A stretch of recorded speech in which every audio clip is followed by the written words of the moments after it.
Hello, everyone, and welcome to the Yoga in My School podcast. My name is Donna Freeman. I am the founder of Yoga in My School and the host of this podcast. And we've been going strong now for 10 years. Actually, hang on, 2009. That's 11 years. 11 years I've been doing interviews about kids yoga, youth yoga, yoga in general, mindfulness, movement, all that kind of gloriousness. And I am delighted that you have joined us to listen in today. Thank you so much. So we are excited about 2021. There are lots of amazing things happening in the kids yoga world. And it's really great to be a part of it. It's amazing to see the growth that has happened, even amidst COVID, and how people are experiencing resiliency and creativity and nourishing themselves and their families and their students in new and innovative ways. And I really like that we've kind of been pushed a little bit more into the creativity. And as kids yoga professionals, I thrive on creativity. It's one of the hallmarks of a really good kids yoga teacher is adapting and adapting to circumstances as they occur, because kids are kids and they're going to do fun things. But I'm excited today to introduce to you a new friend of mine, Laura Mcegan. She is the founder of Divine Light Yoga, and she has been in the kids yoga space for over a decade now, running teachings. Her expertise is incredible, and her depth and breadth of knowledge is really extensive. I highly recommend, after you listen to this interview, that you go check out her YouTube channel and everything that she has to offer there. But we're going to be talking about tips for teaching kids yoga online. I know many people are into this world now of teaching online, and some people have got it down. It's like, yeah, I've got a rhythm. And other people are like, how do I do this? Or you're running out of ideas, right? You've used up your 5 games that work online and you're going, now what? What's next? How do I keep them engaged? So Laura is going to share with us all kinds of tips and techniques for doing that. Welcome, Laura. Hello. Thank you for such a great introduction. It's very beautiful. It's a pleasure. So tell our listeners a little bit about your background and how you came to be running RCYT trainings and being the founder of Divine Light Yoga. Well, probably like many of your listeners, I was a school teacher. That's how I started out. So I was working in international schools in Hong Kong, spent a little bit of time in Dubai, working in schools, and working within early years and special needs was my specialism, and found yoga and meditation to be, it was actually quite separate for me at first. I kind of didn't make the connection. Yoga and meditation was what made me a better teacher, kept me calm during those observations and those stressful times that we all experience for those that work in schools. And the more I started to delve into yoga, mindfulness, meditation, something clicked. I don't know what it was. I thought, I should really bring this into my classroom. And so I started to get creative in the different ways in which I could introduce it to the younger children. And then it was really just quite an easy transition into full-time yoga teaching. After I did my training, did my kids yoga teacher trainings, and then I transitioned into the world of full-time yoga teacher when I was in Hong Kong. So I was working with international schools, local schools, community centres, really just getting as much experience across all the ages, from the tiny little tots all the way up to, teaching this school teachers, teaching the admin staff, really just like any experience possible. Anyone who was willing and open to try yoga and meditation, I was willing and open to teach them. And at a certain point, I left Hong Kong and I went over to Thailand, and I started volunteering for a few months, working with a special needs school, teaching yoga and raising money for the school through yoga retreats. And I really had this big dream of, one day, maybe in 10 or 15 years time, when I've got the confidence and really got the knowledge and all the certificates, I want to lead my own teacher trainings, because teaching kids, day to day in the classrooms, I could maybe reach a couple of hundred children a year. But training other teachers, training parents, training other kids yoga teachers, it's like, wow, I can literally help thousands and, reach thousands and thousands of children globally by going into the trainings and by supporting other teachers, parents, professionals for them to integrate yoga and meditation into their communities. And so that's how I moved into the Yoga Alliance teacher trainings. I kind of just bit the bullet and thought, you know what, I'm not going to wait 10 or 15 years. I'm just going to do it right now, because I actually do have the knowledge and the experience, and the confidence, I'm sure, will come. And it did, of course. Fabulous. Yeah, your story sounds very familiar to my own, right? It's a little bit organic, and it's a little bit of a push. And yeah, mine came because I wrote mine. I did mine backwards. I wrote a book first. So that's how I started. And then a good friend of mine said, you just wrote a manual, right? I was like, oh, I guess I did. I should start running trainings and use the manual that I just wrote. And so I spent a lot of my time writing curriculum, so, and then sharing that curriculum. But that's awesome. Thank you very much. And so we're going to talk a little bit about how, now many of us are kids yoga teachers. We love teaching kids yoga. We love that interaction and the creativity and, the spontaneity of children and youth. But now we've got a screen, and they're not with us in person.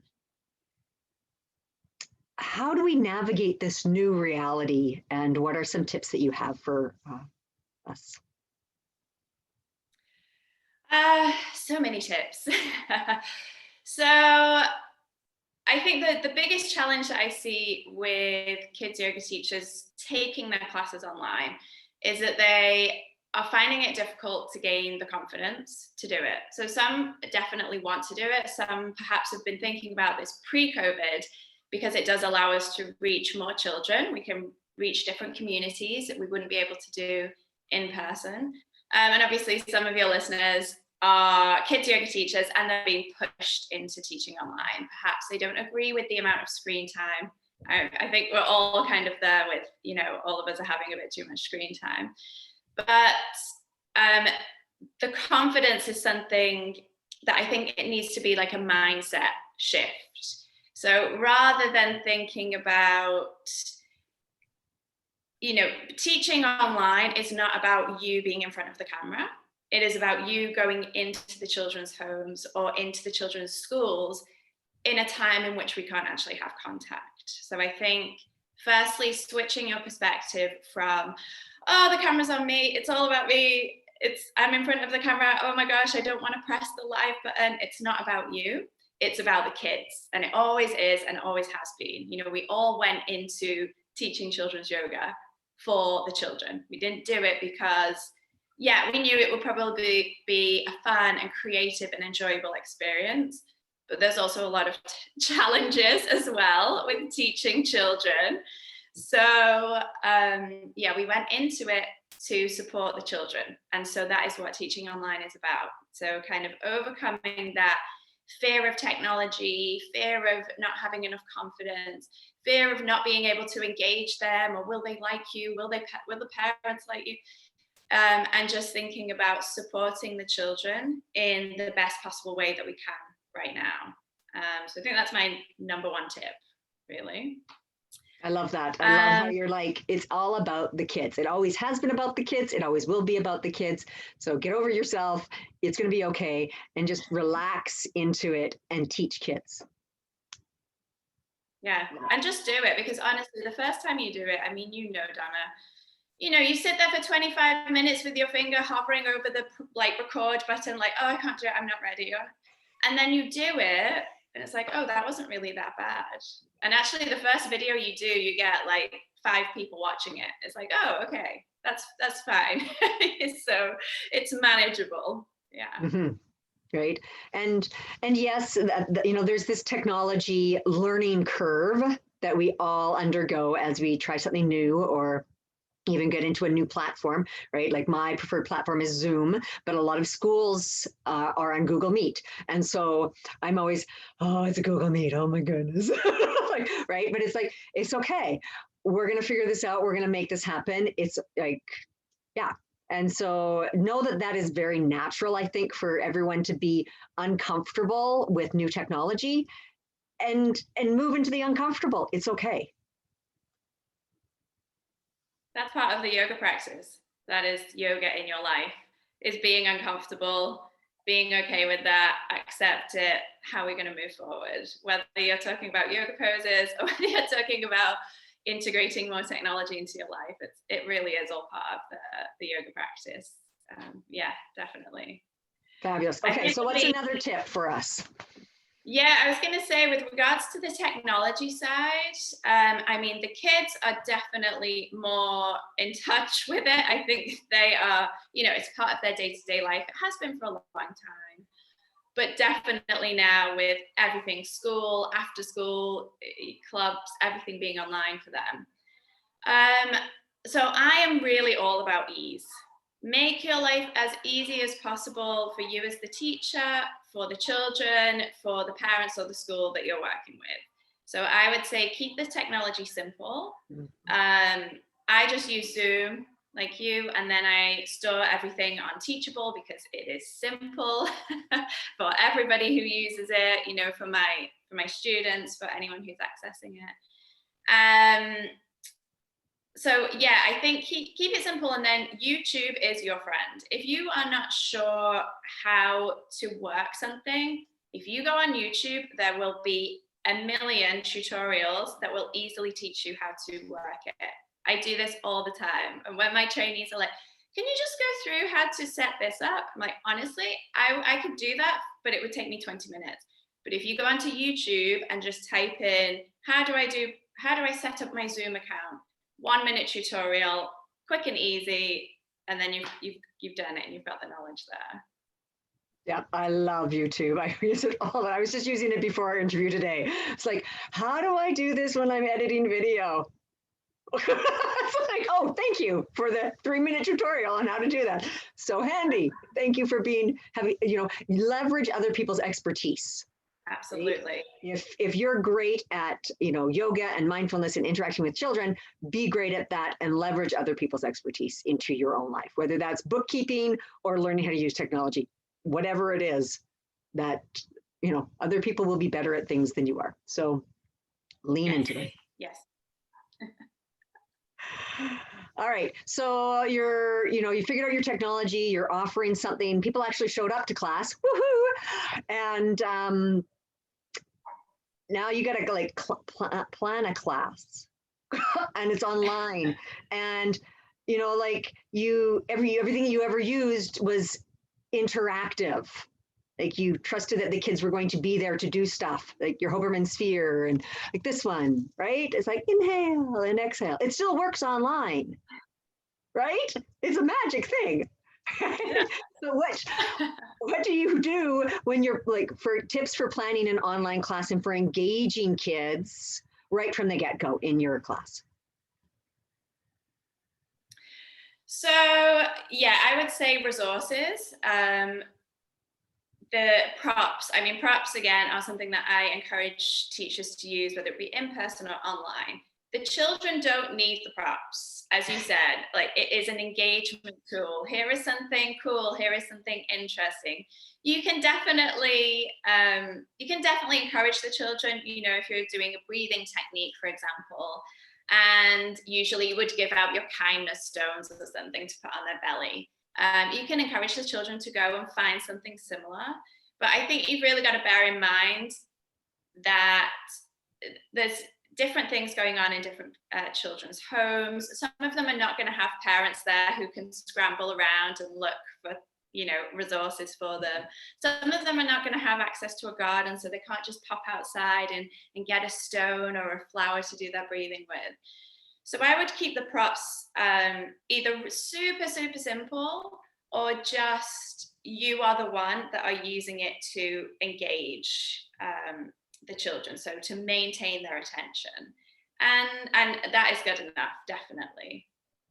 I think use the screen as an interactive tool. So use, especially now, things are coming out so quickly with, instead of using a physical dice, you can have a dice on the screen. If you're doing a game that involves, roll the dice and then put that number of body parts on the floor and make a pose, for example. Use the interactive aspect, the share screen aspect. So really use this piece of equipment that we have that to enhance your classes, and to keep them engaged and really interested. So if you're not able to use it physically, if it's a game that the kids love, can you find that resource online, or can you share that on the physical screen with them? So yeah, basically props. And I think because we are having a lot of screen time, really trying to encourage the children to close their eyes or go into child's pose, or not necessarily having all of their time actually with their eyes on the screen. Choosing postures and relaxation techniques, especially with teens as well, in which they can actually close their eyes, or a posture where they can relax, but not necessarily have to look at you on the screen as well. What else would I say? Yeah, I think the games, because I write a monthly lesson plan for a lot of my teachers, because I have a membership, and I do have to think sometimes, I'm like, okay, what would I do in person? And now, because we have people doing, like a lot of my teachers are doing in person, who are in Australia and they can have contact, and then in person but social distancing, and then some are teaching online. So I'm choosing games and activities and then have to adapt, okay, how would I do this social distance? How would I do this online?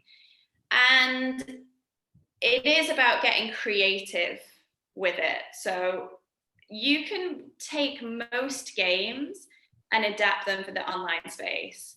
Obviously not things like partner yoga, but you could use, perhaps the breakout room feature, so they can work together. So I think it's just really getting in tune with your own creativity. I know lesson planning can be a real stress for a lot of teachers, but try and look at it from a creative perspective. Maximizing the features that we have on the screen, giving the children opportunities to come away from the screen as much as possible, but still have your voice or the activity to be engaging. And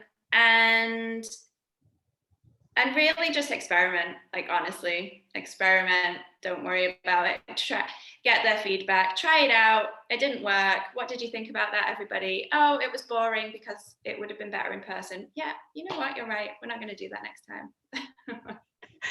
Yeah, I know one of your favorite tools, because I stalk you. So I know one of your favorite tools is called a magic yoga box, and it works equally well in person as online. And I use the same technique in a lot of different classes. So I'll explain the concept, and then maybe you can so a container with stuff in it. And they don't know what's in it, and you're going to draw things out randomly and then do the yoga. Okay, so this is the idea. I have lots of adaptations of this, like an entire box full. I have a little purse with animals in it. I have a little bag with cards in it.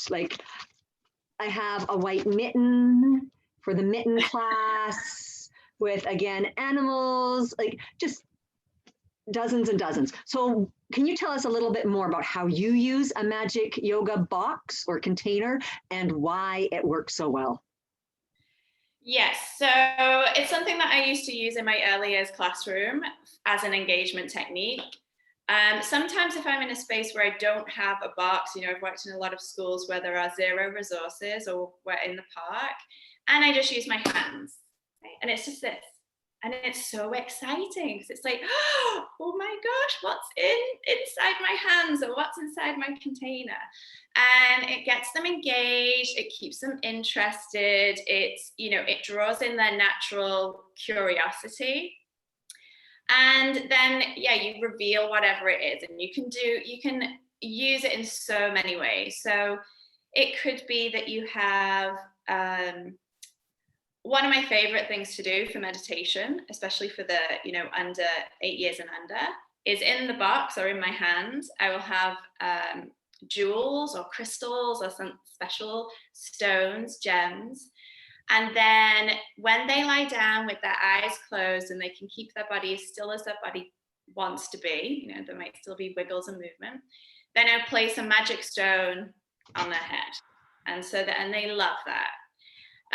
It could be animals or something that's inside, and they come and pick one out, and then we create a pose that is to represent that animal. It could be, for the slightly older children, in your mystery magic box, it could be a word. It could be a new word that you're trying to introduce to them, whether it be Sanskrit, like ahimsa or secha. It could be the name of a person, and they have to go and partner up with that person. It could be an affirmation, an act of kindness. So you can really put so many, I could do like a whole 95-hour training on what to do with your magic box, to be quite honest. Mm-hmm. Yeah, I find it is one of the most effective, especially for, like you say, that elementary kids, and especially the littles. They love the element of surprise, the curiosity, and it just brings them back again and again and again to what's in it. What am I going to pull out? And I find that the chat is often really good too, especially if you have objects that you're pulling out and it's like, well, what is this? And you hold it up and they all have to, figure out how to answer and tell you what it is and that kind of thing. And whoever, you can keep track, you can make it into a game of who can tell me fastest what it is. And, then there's that little bit of competition, and you're getting more and more interaction with the kids when you have stuff that they have to comment on, or can you tell us a little bit more maybe how to use and leverage the chat function? So we're now into kids that I like to. Yeah. Yeah, definitely. That's the thing. If you're using features like chat, you want to make sure that they can use the keyboard effectively and write fluently, because this is not about teaching them, how to read and write. It becomes stressful for them. I really like to use it as, so I will do put a presentation sounds so formal, but share my screen with, for example, questions on there. So it might be related, it would be related to my theme. So for example, if my theme was moon salutations, it might be questions about the moon. So how many, choose one child to choose a question, how many phases are in the moon? Does the moon have? And then they have to type in the chat box their guesses, what they think, their answers, and then I reveal it, and it's like, this is the answer, and this is our related pose that we're going to do. So it's interactive, it's playful competition, you're using the features, and obviously doing some physical postures, as well as teaching them something about, whether it be the environment or something related to yoga philosophy or their body. So I like to use it in that way. So yeah, definitely typing in answers to questions, typing in how they're feeling. So it might be, again, I like to use a lot of metaphors versus just how you're feeling today, because you're going to get a lot of okay or goods. So, on a scale of 1 to 5, how are you feeling? Or what color do you feel like today? And just get them to type it in, so that they can still feel really acknowledged and valued, and their opinions matter to you and the rest of the group. But you're not having, 12 children playing about with the mute button and the on and off, and it just takes a long time. So I think the chat function can work really well for quickly getting responses and to quickly really acknowledge the children and give them that opportunity to share their feelings, their ideas, or their thoughts with you in a way that doesn't take up a lot of your time, because the other children get bored if they're waiting for one child to try and figure out how to press the on and off mute and unmute themselves. Yeah, fabulous. I love that, and I highly encourage people to do that. And also, I'm just going to ask you, what is your advice for at the beginning of class, right? So, right, the beginning of class is this interesting event kind of thing. It's like separate from the class, but you need to have focus and a plan for the beginning of class. Like, so while you're waiting for everyone to join, right, it might take 5 minutes from the first person until your class is ready to actually begin. What are some tips for that period of time? Yeah, I mean, that's 5 minutes that you do want to maximize the time, because I think as well, it's really important to remember that as, we are here to teach the children, and remember that it's not just about what can we do that works online, or what can we do to kind of entertain the children and maintain them. Because I think we can go into like survival mode a little bit, like, and remember, we're here to educate them in yoga and meditation. So really maximizing the time that you have with them. So for that first 5 minutes, yeah, it has to be something that the children can come in at any point and it's not distracting the rest of the children, and they can instantly join in and they know what's going on. So it can't be a game. It shouldn't be something quiet. And ideally, it's that 5 minutes where you're bringing the children together, getting them all to shake out their energy, get rid of any overwhelm that they might be feeling, any excitement, and really get them all settled. So personally, I would suggest the first couple of minutes, like shaking. So literally shaking out the body. It could be dancing, or doing a breathing technique that requires movement and release. So it could be like breath of joy, if you're familiar with that. It's just kind of like inhale, inhale, inhale, or woodchopper breath. So it's something that is easy to pick up, so that whether you've got one child or you've got all these children coming in at different points, it's easy for them to join in and they all instantly get on the same energy level. And you're actually working with the nervous system directly to get them all to the same point, and then you can start to go into your real plan. Mm-hmm. Yeah, I like that. Yeah, I love that. I really love the idea of just doing a simple little activity that's easy to join in. It's just like, sure, come on in. I know with teens, doing teen classes online, the number one thing that I do in that pre-class time is ask a general question that they would then throw into the chat. So, something about, maybe current events, or how's school going, or does anybody have a test tomorrow, or or what's your favorite soda pop. Like, I just a general kind of get to know you question. Where are we at, checking in, and because it helps to get them to start interacting. Yeah. Right. And they, especially teens, might be a little hesitant to dive into a real physical activity right away. They're like, I don't want to be the only one doing this. Like, I'm like, hang on that one. So it's you might do something really physical with the younger ones because they're cooped up at home and they haven't had a lot of physicality. Whereas the older kids, it's that ease in. We're going to be a group now. We're going to get to know one another. This is a safe place. So, a little bit different approach, I think, depending on your group and their age.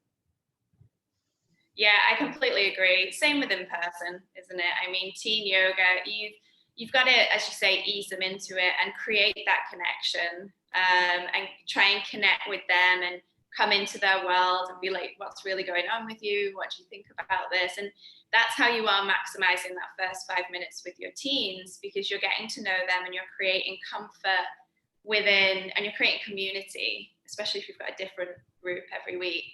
And that's so important, because those first 5 minutes will be the decider of how open and connected are they going to be for the rest of the 60 minutes with them. So yeah, definitely different approach to the different ages. Fantastic. All right. So you did a beautiful segue there. So thank you very much. How long should our online classes be?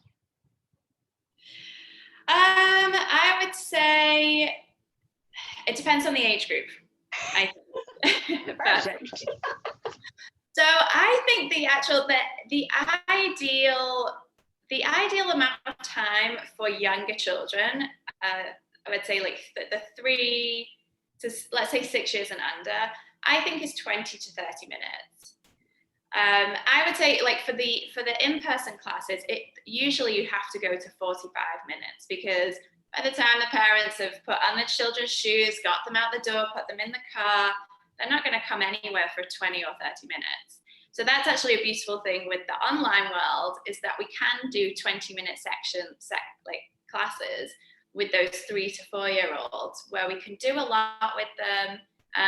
They get what they need from it, and they're completely engaged for those 20 minutes. Maybe stretch it to 30 if you can. And then going up for the kind of 6 to 10 years, I would say something like 45 to 60 minutes if you can. And then teens, 45 minutes, but 60 minutes, you can get a lot more. You get the movement, you get that long relaxation, that meditation if you can.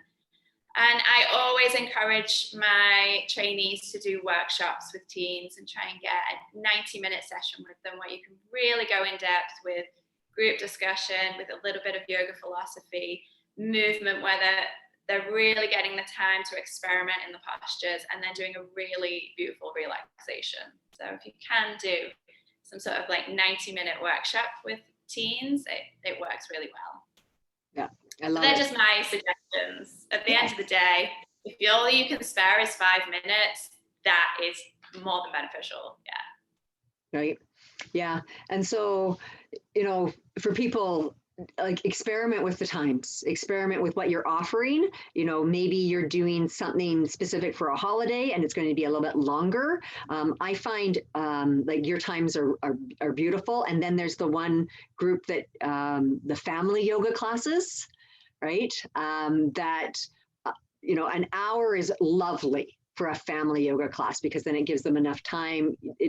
Right? It takes a little bit more time with those varying age groups to do everything that you kind of want to do. So all good stuff. All good stuff. All right. What about, so this is kind of an interesting one, because once we get online, sometimes it's difficult, music. Okay, so the use of music in your online classes, what have you found works? What doesn't work? What doesn't work, I think, is playing it on a speaker, because it's like background noise that prevents the kids from hearing you properly. What I like to use, and I kind of stole this from one of my teacher trainees, actually. I did a class with her, and she made a Spotify list and then put it in the chat box, and people could choose whether they wanted to play it or not, and they can choose the volume that they want it at. So I think definitely for those children and teenagers who are responsible and able to decide what works for them, I think that was a really great way to do it. It was easy, and it just worked really well. And for the younger children, I tend to just sing to them. So for the 7 years and under, I just sing with them. I think it brings everybody together. I think it's really nice for them to hear each other's voices if you've got them unmuted. And I think that the younger children actually respond better to the actual voice of the teacher versus the music in the background. So I would suggest those. I think you can play, I mean, I have done it where I've played the music through my laptop, but then it becomes, if your internet is not super stable. It can become a bit in and out, and I think, or just no music at all. Mm-hmm. Yeah, I always find that if you're competing, it's the competition. If you're going to have music playing and you're speaking, that doesn't work. It's either music or speaking. You got to choose what you're going to do and then decide how you want to provide the music. Like, so sometimes in Shavasana, I want some music to play. And so then I will actually turn on my speaker, but then I'm not talking. Yeah. Right? So that the music can be broadcast, but if I'm going to talk, then the music is turned off, so that there's not that competition of what should I be listening to, what does the mic, what is it filtering out, and how is it being delivered? And I don't want to have any confusion there. So that's how I kind of, it's like one thing. Keep it simple, people. Yeah. I think during Shavasana, it is really nice, and you can play that in your speaker or through your laptop. And I think that works well because it does block out any, for the kids, it blocks out any external sounds that might be going on at home. So I think it works in that sense during Shavasana for sure. Yeah. Fantastic. And I love your idea. Just sing to them, right? And even if they're muted, like kids will sing along, right? Yeah. If you're doing row, row, row your boat, like some kids will sing along and they're at home and it's just, you in a solo. I feel a little awkward. It's okay. And actually, even when you're asking questions, I mean, you've seen that, especially with the younger ones, with pre-recorded videos, you ask a question and they respond, even though they kind of know that you can't hear them, but they still are getting their ideas out, and that is what is important to them. Yeah. Fantastic. All right. Do you have any last advice for this lovely online teaching world that we're in? I think, we just have to embrace it. We have to embrace it. And as I said before, change your perspective and see it as you are. This is an amazing tool. Thank goodness this is, the COVID is of these times where we are so technologically advanced versus 10 years ago when we just wouldn't have had this opportunity. So yeah, change your perspective, embrace it as much as you can.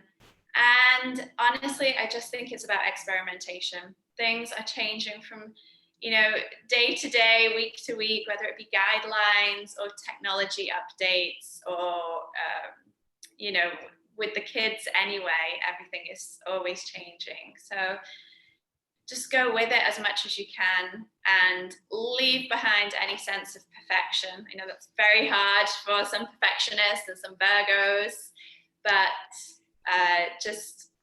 it's all about the children. It's all about the children. Nobody cares if half your head's cut off or if the music is not perfect. It's just coming back to the fundamentals of why are you teaching children yoga?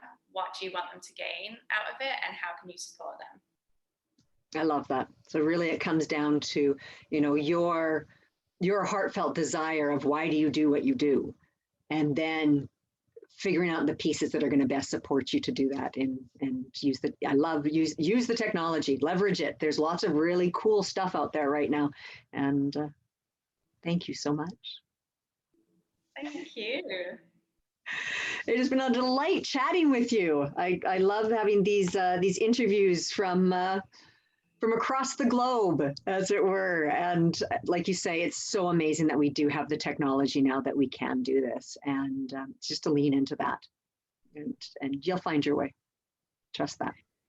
And I think we're also so very fortunate that we have this global community, and that we have people like yourself, Donna, who are going out there and finding leaders and experts in this who have tried it, and you're bringing that to us, and we have these Facebook communities that we can go in and seek advice, and don't be afraid to use it. In fact, use it. Yeah, use it. All right. One last little tip I'll give to our listeners is the last episode that I published was about legal advice. And in that, we discuss online teaching and some of the things that you need to consider for waivers and disclaimers and that type of stuff. So if you have not listened to that and you are teaching online, go have a listen. There are specific legal concerns and waivers and disclaimers that you need to be aware of and implementing in your kids yoga professional portfolio. So thank you very much, Laura, for joining us today, for sharing your wealth of experience and expertise. And where can people find more from you? I think a great way to connect with me is social media. So my Instagram or Facebook, definitely, I'm very active there.